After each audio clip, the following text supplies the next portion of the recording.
The new Messy Garage came with a fairly new all-metal insulated garage door, but a pretty decrepit old non-functional garage door opener. Let's see what we can do about it. What we've got here is a Skylink Adams garage door opener, and it is 1.25 horsepower belt drive, which belt drive is quieter than chain. 1.25, that's the biggest of the three sizes that they commonly make, and it is going to be good for a big 16-foot wide garage door. Let me unpack the box. I'll bring you guys back once I got things spread out on the table here, and let's see what we got to work with. Skylink has a pretty good video. I don't know if you guys can scan that QR code off of the screen or not, but there's a QR code. I'll throw a link in the description. I watched through the video and it's broken into chapters. Primarily, you've got installation of the Skylink box to the rail with the trolley assembly, belt pulleys, all that wonderful stuff. Putting the belt on, getting it mounted up onto the roof of the garage. Then you get into the safeties. You've got your light beam so you don't drop the door on any little toes, installation of the wall panel, and the wireless remote. The video I watched didn't specifically mention it, but this particular model is also Wi-Fi enabled, so that there's a remote app you can use on your phone, and I'll have to figure that out as well. Comes with an owner's manual. I haven't opened it up yet and gone through it, but we'll have to do that. Given that Skylink has such a good video on how to install this, I don't think that I need to go into a step-by-step how to do it. This will be a little bit more of a high level, and we'll see how it works, and I'll give you my thoughts and impressions at the end. But we may as well start putting some of this stuff together before we take it out to the garage. For those of you that haven't noticed, we are in my brand new YouTube studio down in my basement. The green screen is not quite as big as I would have liked it to have been, and the wide angle view on this action cam isn't really ideal. I think I'm going to have to get a little bit better camera that can zoom in a little bit. Anyways, let us start putting some stuff together. Yes, I'll take a look at the instructions. So we got an overview, we got inventory, we've got kind of an exploded view, and some more detailed hardware, and then a page of please don't sue us. Important instructions. We start off with assemble the rail and insert the trolley. I'm going to leave the rail in a couple of pieces, but I am going to start to put it together. The reason I'm going to leave it in a couple of pieces is that I don't think taking a 10-foot long bar up out of the basement here is going to be all that fun. Let me reorganize things here. We'll start working on that rail, and I'll bring you back in a minute. Well, this is a little bit interesting. The video that I watched showed a T-channel that was bolted together rather than this rectangular section. And the instruction manual here mentions that one end has to go to the door, which is clearly labeled, square hole up, and another end has to go to the machine, obviously, and they don't really specify which end that is. However, I'm assuming it's going to be this one with the holes, because the rest of them are just complete rectangular tubes. I'm not going to join these together completely. Since there are 6 tubes, I'm going to make 2 runs of 3.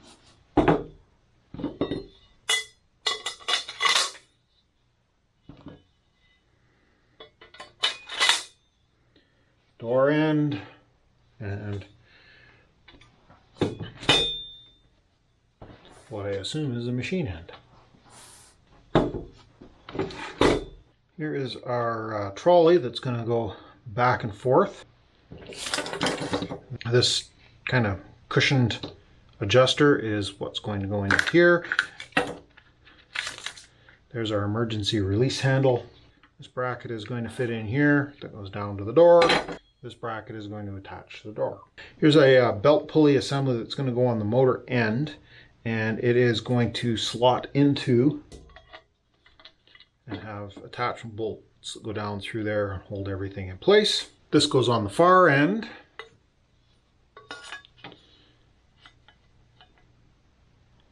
through the pulley, and the belt will wrap around that. The clevis pin does have a square shoulder that will work with the square hole that is stamped into the tube. These little spring clip kind of keep the pulley aligned. We get this clipped up in place here.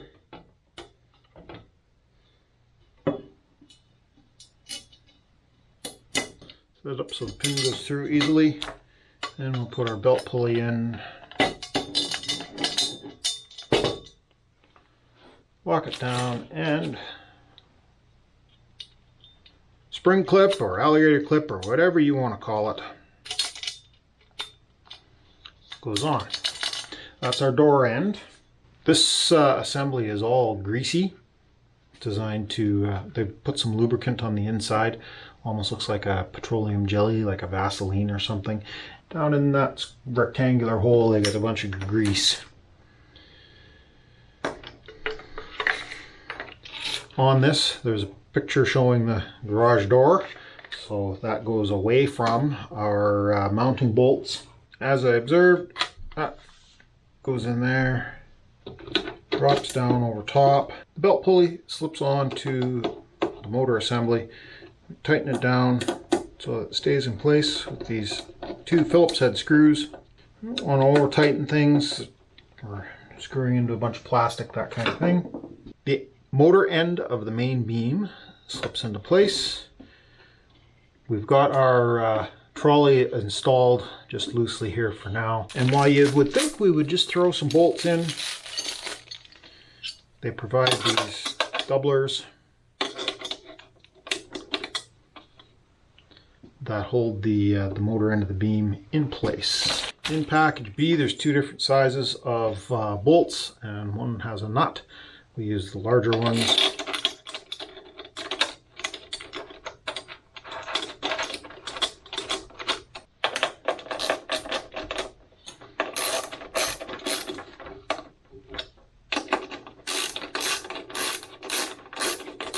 Snug those bolts down. Now we are attached at the motor end.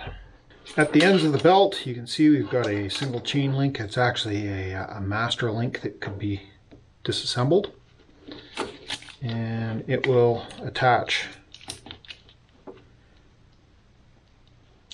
to our trolley shuttle. Once we get this all installed out in the garage, but for now we can't really do much with that. We can put the belt cover on just temporarily. Although there's tabs here that look like they should have screws in them, there are no screws to go with it, and there's no corresponding holes in the assembly. It just clips on, keeps your fingers from getting caught up in the belt assembly as it goes around. Pops off easily while we're working on things. We've pretty much taken this as far as we can for installation down here in the studio, but here are two header brackets. One of these is going to be used to support the end of the main beam here, kind of along those lines. And the other one is going to attach to the door, which has this kind of J-hook arrangement in it. I think we've reached the point where it's time to go out to the garage. I am going to have to do a little bit of demolition before we can start assembling all of this wonderful stuff, and probably move a few things out of the way because we're pretty jam tight in the garage at the moment. Let me get that part done, and I will bring you guys back when I'm ready to start sticking this unit in place. We're going to have some challenges filming here. First of all, I have to have the big door open to have some light in here. This building doesn't have a whole lot of light set up, and doesn't help that half of them don't work. And those light bulbs over there, I haven't been able to figure out what's causing them to not come on yet, so that's a job for future Doug. Anyways, here is the job at hand. We got to get this old Craftsman garage door opener taken down, and one thing that I'm a little bit curious of, given we got a bunch of lights that don't work, have we possibly got a an outlet that's dead? Maybe that's the reason that this garage door opener doesn't function anymore. Possible. Fortunately, I got a drill press right there It's got a cord that should just about reach. Of course, with my luck, it'll probably be 4 inches too short. And hopefully we can plug it in and see whether we got any juice up there. I hope those birds outside aren't driving you guys as nuts as they are me. I'm guessing that grackles or something coming through on their way south. Oh, should reach. Head in here.